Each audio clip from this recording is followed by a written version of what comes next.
Tumsifu Yesu Kristo. Akamkazia macho, akampenda. Ndugu yangu, karibu leo tuendelee na tafakari ya katekisimu yetu ya Kanisa Katoliki namba 27. Baada ya video iliyopita kushirikishana zilizopita hizo kuanzia namba 1 mpaka namba 26 ambayo inahusiana na utangulizi, tulikuwa tunaweka msingi. Sasa leo katika sura ya kwanza ambayo inaanza sasa namba 27, tunaona wazo kuu ni kwamba mwanadamu ana uwezo wa kumjua Mungu. Mimi nina uwezo wa kumjua Mungu, wewe una uwezo wa kumjua Mungu.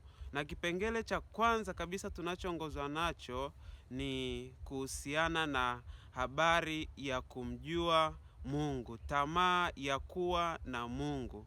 Katika namba 27, yaani KKK 27, mababa wa kanisa wanaanza kwa kutuambia kwamba tamaa ya kuwa na Mungu imeandikwa katika moyo wa mtu, kwa maana mimi, wewe uliumbwa kwa ajili ya Mungu. Uliumbwa kwa ajili ya Mungu, tuliumbwa kwa ajili ya Mungu. Manake ile hadhi yangu inapaswa ipatikane kwa Mungu. Hadhi yangu haipaswi kutokana na jambo lolote la nje. Hadhi yangu haipaswi kutokana na chochote kile ninachokimiliki, lakini ile hadhi yangu itokane na ile kuumbwa kwa sura na mfano wa Mungu. Tumsifu Yesu Kristo. Manake ni ari, ni hamasa, ni shauku, ni wito kwa upya. Kama nilikuwa nimekata tamaa, kama ulikuwa umekata tamaa kuhusu kumjua Mungu, ujue bado ile shauku imeandikwa kwenye moyo wako. Haifutiki kamwe, haifutiki kamwe. Kwa hiyo nikumbuke kila wakati kwamba hiyo shauku ipo ndani yangu ya kumjua Mungu.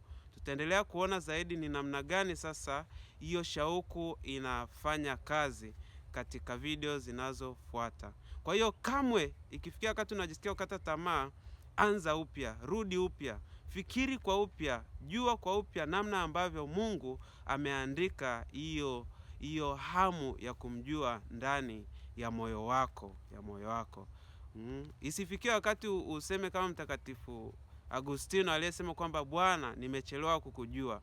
Alisahau kwamba ile hamu ya kumjua Mungu ilikuwa tayari katika moyo wake, lakini akana tafuta malimwengu, akana tafuta anasa za ulimwengu huu. Usiwe kama Mtakatifu Agustino wakati huo. Kwa hiyo tukumbuke hayo na Mungu aweze kunisaidia, aweze kukusaidia.